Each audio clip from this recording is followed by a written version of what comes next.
The soldiers didn't know who he was at first. A jet had landed quietly at the Ouagadougou military base. No flags, no press, no announcements. Just a single man stepping down, wearing a gray hoodie and dark glasses. The sun was already dipping, low behind the trees, casting long shadows over the tarmac. And yet, no one moved to welcome him. No one recognized the face beneath the hood, but the man didn't seem to care. He nodded once at the officer waiting beside the armored vehicle, then stepped in without saying a word. When the soldiers inside finally looked closer, one of them leaned to the other and whispered, "Is that Tom Hardy?" The vehicle didn't stop until it reached the presidential compound, one of the most secure zones in Burkina Faso. The guards at the front gate were confused. The visitor had no delegation. No papers, just a message. "Tell Ibrahim Traoré, I need 10 minutes. Alone." Inside the compound, Traoré had just finished a late evening briefing. He was in no mood for drama, but something about the note caught his attention. No name, no explanation. Just urgency. He nodded once. "Bring him in," he said. "What?" "No cameras, no security." A few minutes later, the door to his private office opened. Traoré looked up and blinked. The man who stepped inside didn't look like a celebrity. He looked tired. His eyes were bloodshot, jaw clenched, movements slow like he hadn't slept in days. Tom Hardy removed his hood, but still didn't speak. He didn't even sit. Traoré gestured politely to the chair across from him. "Please," Tom said, but he kept his eyes on the floor. 10 seconds. Passed. Then 20. Then a full minute. Still nothing. The silence began to stretch thin. Not awkward, but heavy. Like something was about to break. Traoré studied the man quietly. He had met heads of state, activists, soldiers, even revolutionaries. But this was different. This was not political. It was personal. And then, without warning, Hardy's shoulders trembled. Just once. Then again. And before anyone could speak, the tears began to fall. Real tears. Silent, controlled, but unstoppable. Traoré didn't move. Not a word, not a breath. He simply waited. Tom tried to speak, but no words came. He reached into his pocket, pulled out a folded photo, and handed it across the desk. His hands were shaking. Traoré opened it. It was a picture, old, faded. 5 children standing in a dusty courtyard. Behind them, a collapsed building, a soldier's boot, and in the corner, barely visible, a British military camera crew. Hardy finally whispered, his voice hoarse, "They didn't survive. None of them, and it's my fault." The room was silent. Again, only the sound of the ceiling fan could be heard. Traoré placed the photo on the table, face down, then looked Tom directly in the eyes. "Why now?" he asked softly. "After all these years?" Hardy stared into space, and for the first time he answered fully. "Because I tried to forget. I tried to act. I tried to disappear into characters. But every time I closed my eyes, I saw their faces. And then I heard your voice, a speech you gave. About justice. About memory. And I thought maybe you're the only one who won't turn away." Traoré leaned back, folding his arms. "Tell me everything." Tom's lip trembled. He nodded once, and then, slowly, began to speak. Tom Hardy didn't rush his words. He stared at the wall behind Traoré, not quite looking at him, but not hiding either. The photo still lay on the desk, face down, like a memory neither of them had the heart to flip back over. "I was in Helmand, 2007, he said, his voice flat but heavy. "I wasn't supposed to be there long." Just a few days embedded with British Special Forces. PR job. Show the world the human side of the war. That's what they told me. Traoré didn't interrupt. His silence gave permission for the truth to rise slowly, painfully from where it had been buried for years. Tom continued. We were clearing compounds outside Marja. One of the villages had intel supposed Taliban storage site, maybe. A few insurgents hiding out. I went in with the second wave, camera on my chest. Helmet, vest, no weapon. Just a lens and a smile. He laughed, once dry and bitter. They told me it would be safe. Said the area had been cleared twice, but there was a child standing by a doorway. He looked at me like I didn't belong there. He wasn't afraid, just confused. Hardy blinked hard. His voice broke slightly, and someone fired. Not from our side. The boy ran. Another child screamed. Chaos. And within seconds, it turned into hell. Traoré remained still, but something flickered in his eyes. I saw one of our guys panic. He mistook movement behind a wall for an ambush. Fired. The wall collapsed. That building, it wasn't empty. There were 5 kids inside. The same 5 from that photo. Hardy finally looked at him again. I filmed it, Ibrahim. Every second. My body froze, but the camera didn't stop. And when I looked down, I realized I was shaking not because of fear, but because I knew I'd never unsee it. He leaned forward now, elbows on knees, like the weight of it all had gotten too much for his spine to carry. After the dust settled, the commander came to me and said, "You got what you needed? Good. Now delete it." Traoré narrowed his eyes. "And did you?" Tom shook his head. "No, I kept it. I made a copy. Buried it in a drive back home. And then I locked it away in a storage unit. I didn't even tell my agent. Or my wife. I told myself, one day, when the world is ready, I'll share it." A long pause, but I never did. Because deep down I think I knew I wasn't ready either. Traoré leaned forward slightly now, his voice low. "Why me, Tom? Why? Come here?" Tom looked almost embarrassed for a second. "Because when I saw your face, speaking to the youth of your country, telling them that they had the right to remember, I realized I hadn't just buried the footage. I'd buried those children. I never asked for forgiveness because I didn't think I deserved it. I just wanted someone to look at me and not see an actor, not see a soldier's friend, just see a man who never spoke the truth when it mattered." Traoré sat back, letting the weight of those words hang. Then he spoke quietly.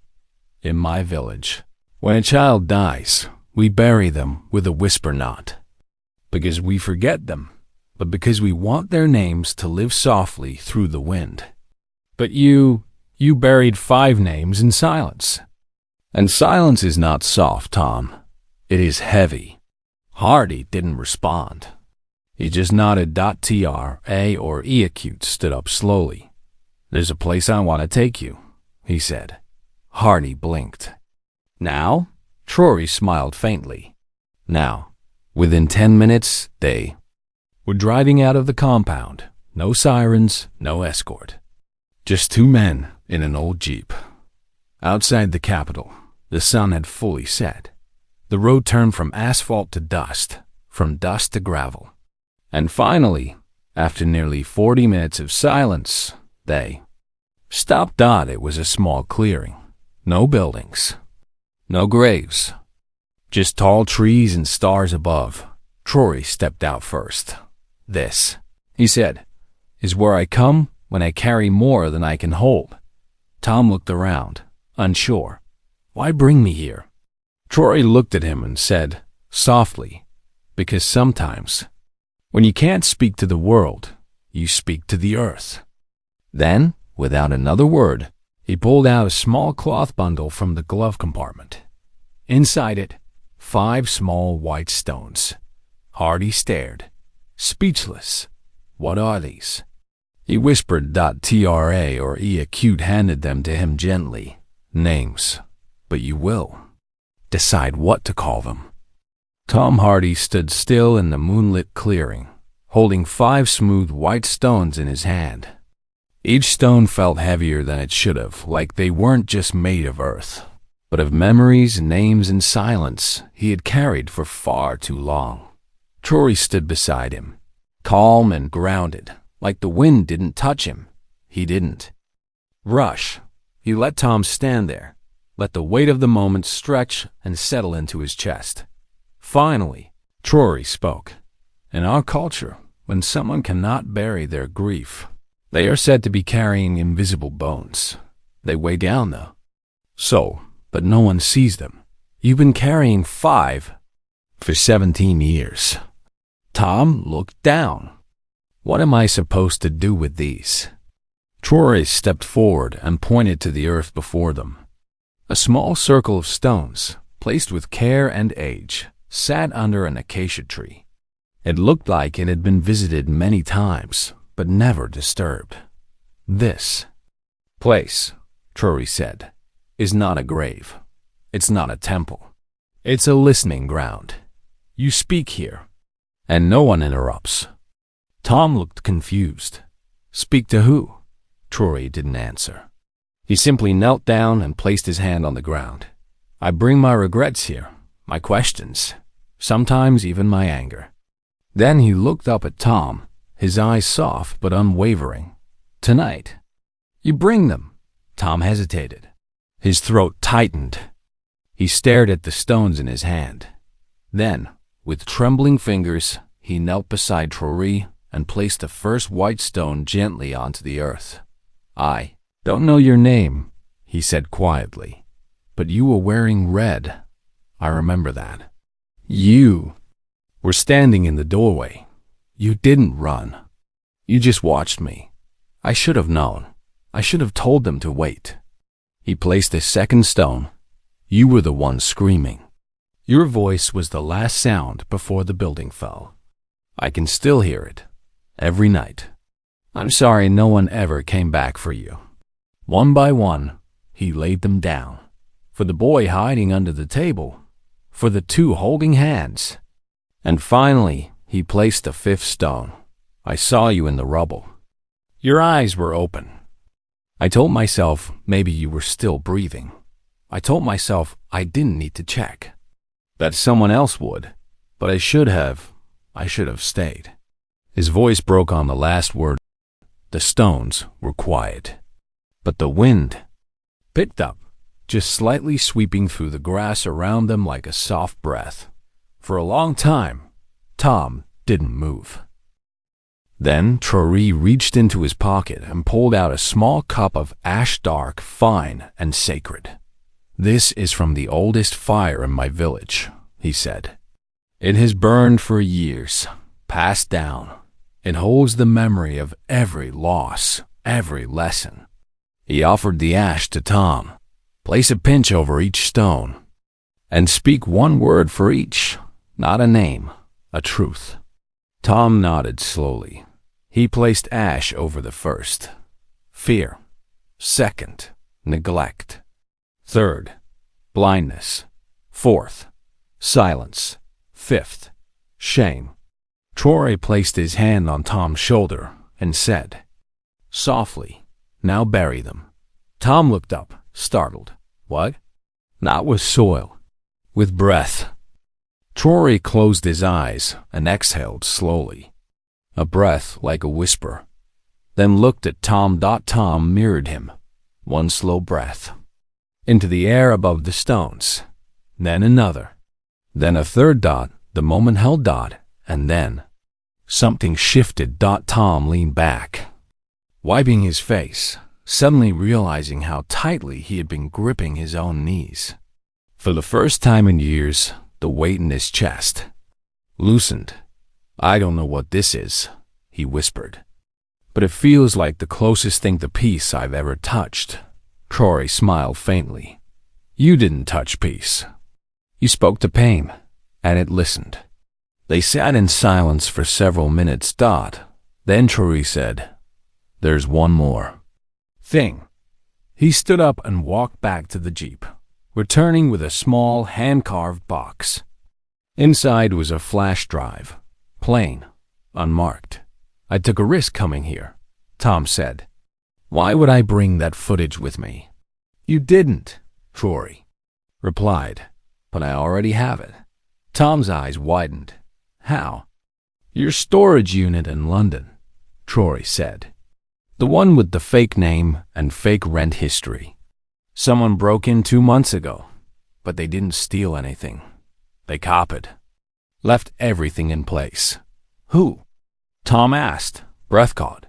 Traoré simply handed in the drive. You decide. Burn it.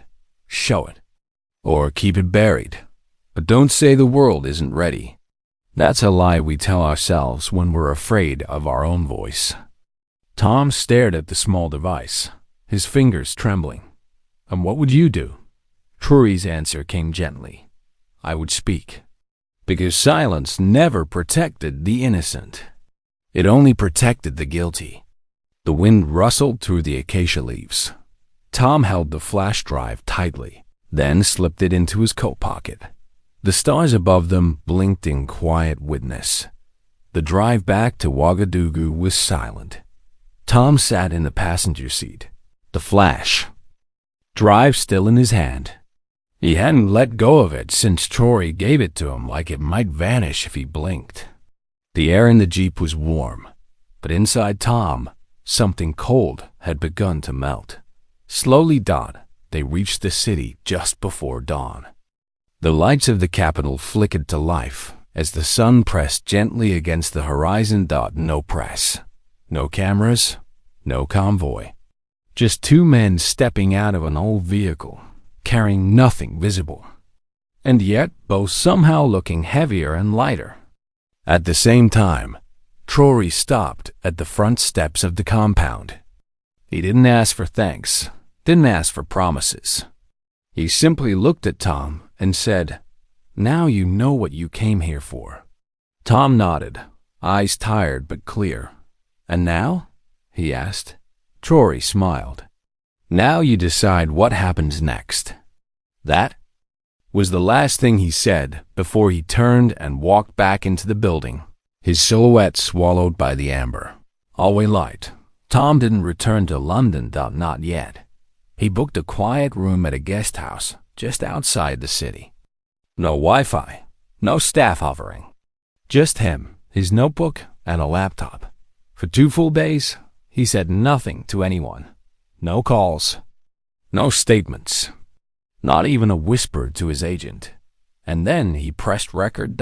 It wasn't a documentary. It wasn't a confession. It was a message to the world. From a man who had hidden behind characters, costumes, scripts, and finally decided to speak as himself.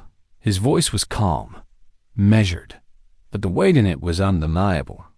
I've spent most of my life pretending to be other people.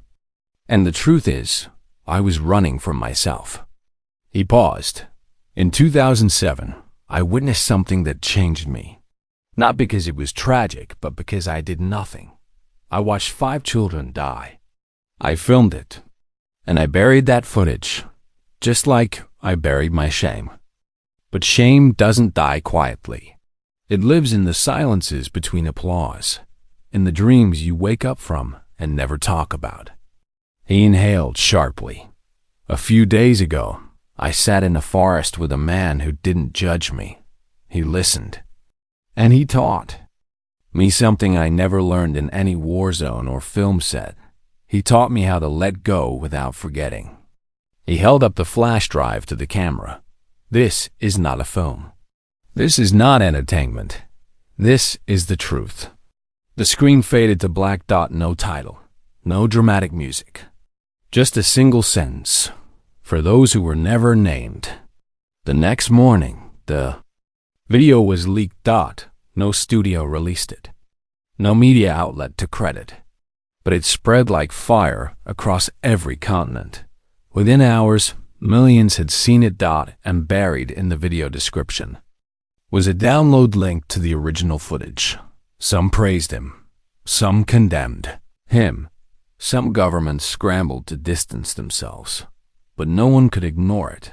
And somewhere far from the noise, in the same quiet forest under the acacia tree, Traoré stood alone, holding a small radio to his ear, listening to the final words of the video as they played on the local frequency. A young soldier behind him asked softly, "Sir, are you worried this will cause trouble?" Traoré looked out at the horizon, thoughtful. "No," he said. "I'm relieved." He turned back toward the camp. Truth doesn't cause trouble. It reveals who is already trembling beneath the silence. If this story touched something deep in you, if it made you pause, reflect, or even feel the weight of your own silence, then don't walk away quietly. Like this video to keep stories like this alive. Subscribe if you believe truth deserves a voice, even when it hurts. And before you go, some stories don't end with justice. They end with truth spoken softly after years of silence.